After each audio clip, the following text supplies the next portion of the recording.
నమస్కారం రామప్రసాద్ గారు. నమస్తే అండి. రామప్రసాద్ గారు, గత 2 సంవత్సరాలుగా చూసుకుంటే అందరు ఇబ్బందులు పడుతున్నారు. జాబ్స్ ఉన్న వాళ్ళకి జాబ్ పోవడము, అండ్ హైలీ ఇన్కమ్ ఉన్న వాళ్ళు కూడా జాబ్ లాసెస్ చూస్తున్నాము. అండ్ ప్రతి ఒక్కరు ఇబ్బంది పడని వాళ్ళైతే ఒక సెక్టర్ అని చెప్పలేము, ప్రతి ఒక్క సెక్టర్ వాళ్ళు ఇబ్బంది పడుతున్నారు. మరి ఈ టైంలో ఫైనాన్షియల్ ప్లానింగ్ అనేది ఎలా ఉండాలంటారు? యాక్చువల్గా ఫైనాన్షియల్ ప్లానింగ్ అనేది ఈ టైంలో కాదు, అన్నీ మంచిగా ఉన్నప్పుడు ప్లానింగ్ చేసుకుంటే ఈరోజు ఇబ్బంది ఉండేది కాదు. అంటే మనకి ఇలా అవుతుందని తెలియదు కదండి, ఎలా ప్లాన్ అంటే అన్సర్టెనిటీస్ గురించి ప్లాన్ చేసుకున్నదే ప్లానింగ్ కదా. అన్నీ అయ్యే విధంగానే అయితే ప్లానింగ్ ఏమవసరం అండి. ఇప్పుడు నేను మా నాన్నగారిని బాగా చూసుకున్నాను, సో అంత మంచి జరిగితే నా పిల్లలు కూడా నన్ను చూసుకుంటారు. అప్పుడు నేను ప్లానింగ్ చేసుకోవాల్సిన అవసరం లేదు. నా పిల్లలు చూసుకోరు నన్ను ఆలోచనలో చేసుకున్నదే నా రిటైర్మెంట్ ప్లానింగ్. ఒకప్పుడు అందరికీ రిటైర్మెంట్ కార్పస్ ఏంటంటే వాళ్ళని కొడుకు ఆయనకి రిటైర్మెంట్ కార్పస్. అందుకని ఎప్పుడు రిటైర్మెంట్ ప్లానింగ్ అనే టర్మ్ లేదు ఇంతకుముందు. ఒక 20 ఏళ్ళు 30 ఏళ్ళ ముందుకి మీరు వెళ్ళినట్లయితే. ఎందుకంటే ప్రతి ఒక్కరికి వాళ్ళ పిల్లలే రిటైర్మెంట్ కార్పస్. ఎందుకంటే ఈయన వాళ్ళ నాన్నకి రిటైర్మెంట్ కార్పస్ కదా, అదే నడిచిపోద్ది అనుకో. ఇప్పుడు అవ్వట్లేదు కదా. మరి ప్లానింగ్ అనేది అందరికీ పాసిబుల్ అవుతుందంటారా? ఖచ్చితంగా ప్లానింగ్ ఈజ్ అందరికీ పాసిబుల్ అవుతుందంటే, చేసుకోకపోతే ఇబ్బందులు పాలవుతారు కదా. అన్సర్టెనిటీ అనుకుంది జరిగితే ఏంటి అనేది దాని గురించి చేసేదే ప్లానింగ్. అన్నీ అనుకున్నట్టుగా జరిగితే దానికి ప్లానింగ్ అవసరం లేదు. Okay, first point. అందరూ ఏమనుకుంటారంటే ఫైనాన్షియల్ ప్లానింగ్ అంటే డబ్బులు ఇన్వెస్ట్ చేయడమే ఫైనాన్షియల్ ప్లానింగ్ అనుకుంటున్నారు. ఇన్వెస్ట్ చేయడం ఫైనాన్షియల్ ప్లానింగ్ కాదు. ఇన్వెస్ట్ చేయడం, సేవ్ చేయడం, సేవింగ్ ఇన్వెస్ట్మెంట్ అవుతుంది. ఫైనాన్షియల్ ప్లానింగ్ అంటే జరగరాంది జరిగితే ఏంటి, అనుకోని జరిగితే ఏంటి, రాబోయే అవసరాలు ఏంటి, ఆ అవసరాలకు కావాల్సింది ఎంత, దాన్ని ఎలా అచీవ్ అవుతా అనేది. ప్రతి ఒక్కళ్ళు పిల్లలు కావాలండి అని చెప్పి సెంటిమెంట్తో ఇన్వెస్ట్మెంట్ పెడుతున్నారు. పిల్లల ఎడ్యుకేషన్కి కావాలండి పైసలు అని చెప్పేసి. కానీ పిల్లల ఎడ్యుకేషన్కి ఎగ్జాక్ట్గా ఎంత కావాలనేది రియలైజ్ అవ్వట్లా. నా దగ్గర ఇంత పెట్టగలనండి అని పెడుతున్నారు. మీరు ఎంత పెట్టగలని క్వశ్చన్ కాదు. ఫస్ట్ ఆఫ్ ఆల్ నేనైతే మీ ఇన్కమ్ ఎంత అని అడగను. బేసిక్స్ తీసుకున్నా సరే ఒకసారి మీ ఇన్కమ్ మర్చిపోండి. అసలు మీ యాస్పిరేషన్ ఏంటి? What is that you want to make your son, your daughter? ఎక్కడ పంపుతారు మీరు? యూఎస్ పంపుతారా? కెనడా పంపుతారా? ఎస్. యూఎస్ పంపితే ఎంత అవుతుందండి సార్? ఎంత అవుతుంది ఎలా తెలుస్తుంది సార్? అసలు ఇప్పుడు పంపితే ఎంత అవుతుందండి? 40 లక్షలు అవుతుందండి. మరి మీ పాపకి 10 ఏళ్ళే కదా, ఇంకా 11 ఏళ్ళే కదా పంపుతారు. అప్పుడు కూడా 40 అవుతుందా? 40 ఎందుకు అవుతుంది సార్? ఎక్కువ అవుతుంది అంటే ఎంత అవచ్చండి అందాజా? ఎంత ఎలా తెలుస్తుంది సార్ అంటే 10 ఏళ్ళ క్రితం పంపితే ఎంత అయిందండి? 20 లక్షలు అయింది, ఈరోజు 40 అయింది. అంటే 10 ఏళ్ళకి రెట్టింపు అయింది కదా. రాబోయే 10 ఏళ్ళకి మళ్ళీ రెట్టింపు అవుతుంది. ఇప్పుడు 40 అయితే 80 లక్షలు అవుతుంది. అవును సార్ అవుతుందండి. మరి 80 అయితే మీరు నెలకు 5,000 పెడితే ఎలా వస్తుందండి 80? అలా కాదు కదా. మీ టార్గెట్ అర్థం, మీరు ఎంత పెట్టాలో అర్థం చేసుకోండి. సార్ అంత మనకు అవుతుందంటే ఎస్. ఫస్ట్ అసలు ఎంత పెట్టాలో తెలుసుకుంటే అది ఎలా పెట్టాలో మీరు డిసైడ్ చేసుకుంటారు. ఇప్పుడు యాజ్ ఎ ఫైనాన్షియల్ ప్లానర్ మీ దగ్గర మీ అవసరాలు ఏంటి, దానికి ఎంత అవసరం, ఎంత పెట్టాలో చెప్పగలుగుతాం. కానీ మీ ఇన్కమ్ ఎలా పెంచుకోవాలో చెప్పగలుగుతాం. That is your responsibility. మీరు అది పెంచుకునే ప్రయత్నం చేయకపోతే మీరు మీ ఫ్యామిలీకి అన్యాయం చేస్తున్నట్టు. అది పెంచుకోవాల్సిన బాధ్యత మీది. ఫైనాన్షియల్ ప్లానింగ్ అంటే మీకు రాబోయే అవసరాలను గుర్తించి వాటికి ఒక ప్లాన్ ప్రిపేర్ చేసుకుంటా. మధ్యలో అన్సర్టెనిటీస్ ఏమన్నా జరిగితే, ఇప్పుడు కొంచెం ఇన్సూరెన్స్ ప్లానింగ్ వస్తుంది కదా, జరగని ఏమన్నా జరిగితే ఏంటి పరిస్థితి, అది కదా ఫైనాన్షియల్ ప్లానింగ్. ఇక్కడ ప్రాబ్లం ఏంటంటే జనాలు, most of the people they go by the trend. ఇప్పుడు గత 1.5 ఇయర్గా హ్యూజ్ ఇంత క్రైసిస్లో మీరు అన్నట్టుగా ఇంత ఫైనాన్షియల్ ప్రాబ్లంలో నెవర్ ఎవర్ ఎప్పుడు జరగనని డీమాట్ అకౌంట్స్ ఓపెన్ అయిపోయినాయి. అంతమంది ట్రేడర్స్ వచ్చేసారు మార్కెట్లోకి. ఎవ్రీ వన్ ఈ successful in trading. People have made huge money left right. ఎవరు ఇన్వెస్ట్ చేసినా 30-40% వచ్చేసింది 2020-21లో. So every one felt like నేను I'm the best fund manager, నాకంటే గొప్ప ఫండ్ మేనేజర్ ఎవరు లేరు అనుకున్నారు. గత 20-30 రోజులుగా మార్కెట్ ఇబ్బంది పడుతుంది. ఇప్పుడు దిగులు పడుతున్నారు. అరే వచ్చిన దాంట్లో సగం వెళ్ళిపోయింది, మొత్తం వెళ్ళిపోతుంది, ఏం చేయాలి, ఉంచాలా తీసేయాలా అని. అదే 2018లో వచ్చినప్పుడు ఇలాగే ఒకసారి అయింది. అప్పుడు వచ్చేసి మార్కెట్ ఈజ్ బ్యాడ్, ఇది రైట్ కాదని వెళ్ళిపోయారు. ఇప్పుడు లాస్ట్ ఇయర్ వచ్చిన వాళ్ళంతా మేము గ్రేట్ ఫండ్ మేనేజర్ బాగుంది అనుకున్నారు. అలా కాదు. అసలు మీరు వచ్చిన పర్పస్ ఏంటి, ఎందుకు ఇన్వెస్ట్ చేస్తున్నారో తెలిస్తే మీరు బెటర్గా మేనేజ్ చేసుకోవచ్చు. అంతేగాని ట్రెండ్ ఎలా ఉంది, వేవ్ ఎలా ఉంది, అందరు పెడుతున్నారంటే మనకి ఎన్నో స్కీమ్లు ఎందుకు అవుతాయి? ఎందుకు పెడతామో తెలియకుండా అందరు పెడితే మనం పెట్టేస్తారు. That is a major mistake people are doing. Is the investing in the most popular product is wrong. So purpose ఏంటి అనేది, ఎస్, పర్పస్ ఏంటి, ఎంత కావాలి, అలా చేసుకోవాలి. ఓకే. ఇంకోటి ఏంటి, ఇప్పుడు ఫైనాన్షియల్ ప్లానింగ్ ఎందుకు అవసరం అండి? ఎందుకు అవసరం? ఎవరు డబ్బులు వేస్ట్ చేస్తున్నారు? ఎవరు వేస్ట్ చేయరు. ప్రతి ఒక్కరికి కష్టార్జితమే వచ్చేది. ఎవరికి ఫ్రీగా డబ్బులు రావు. వచ్చిందని ఎవ్వడో కింద పడేరు. వచ్చిన డబ్బులు జాగ్రత్తగా అక్కడో ఎక్కడో పెడతారు కదా. ఆ అక్కడ ఇక్కడ పెట్టే క్రమంలో ఏది రైట్, దేంట్లో పెట్టాలనేదే ఫైనాన్షియల్ ప్లానింగ్. ఓకే అండి, అది తెలుసుకోవాలి. లేదు ఇప్పుడు హెల్త్ ప్రాబ్లం వచ్చింది, ఏం చేస్తారు? మీరు ట్రీట్మెంట్ చేసుకుంటారా? చేసుకుంటే ప్రాబ్లం కదా, you consult a doctor. Health కనుక షేప్ అవుట్ అయితే you suppose to consult a doctor. Similarly మీ ఫైనాన్స్ కూడా it's better you consult a financial advisor. అంటే ఫైనాన్షియల్ అడ్వైజర్ని కలిస్తే మరి ఆయన కరెక్ట్ చెప్తారండి అంటే ఎస్, ప్రతి ప్రొఫెషన్లో ఉన్నట్టుగా గుడ్ అండ్ బ్యాడ్ పీపుల్ ఉంటారు, ఎక్సలెంట్ పీపుల్ ఉంటారు.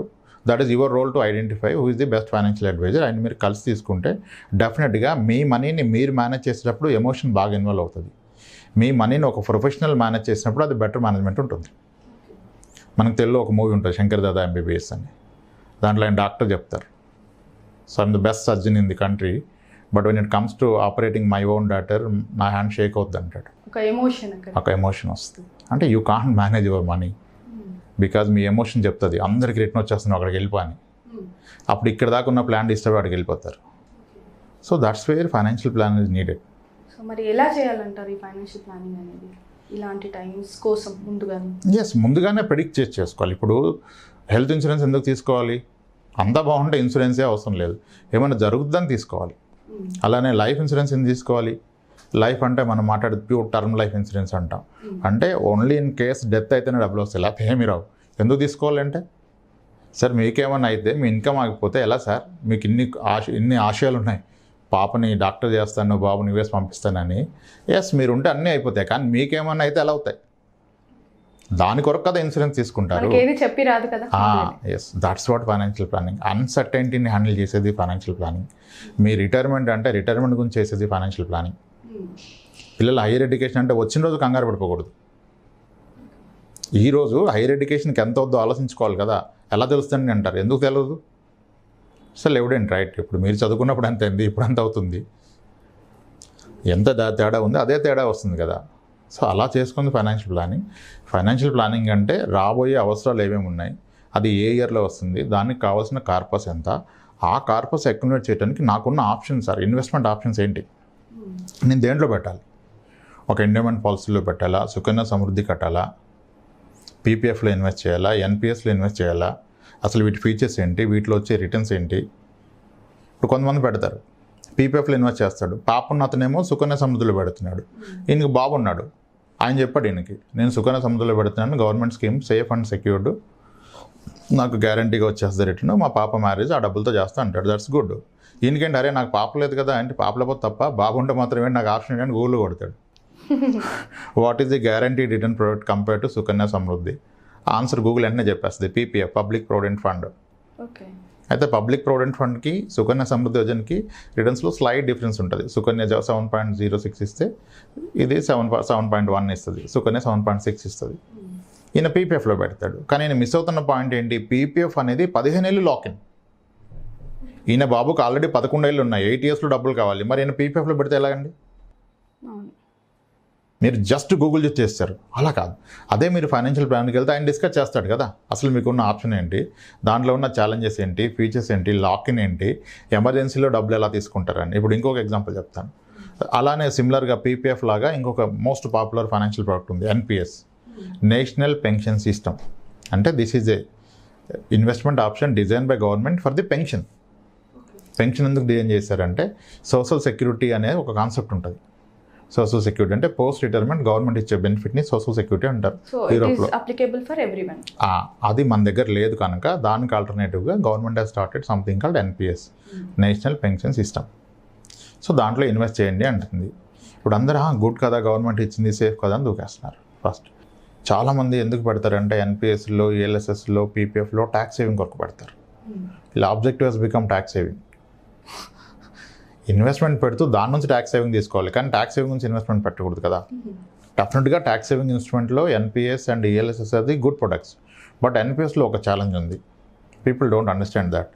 ఎన్పిఎస్ ఏంటంటే that is a pension scheme అని ఉంది కదా, the name itself is pension. అంటే దాని నుంచి వచ్చే ఇన్కమ్ ఎప్పుడు వస్తుంది, when you become a retired. When you retire only you get a money out of it. అంటే 60 years వరకు ఎన్పిఎస్ ఈజ్ లాక్డ్ ఇన్.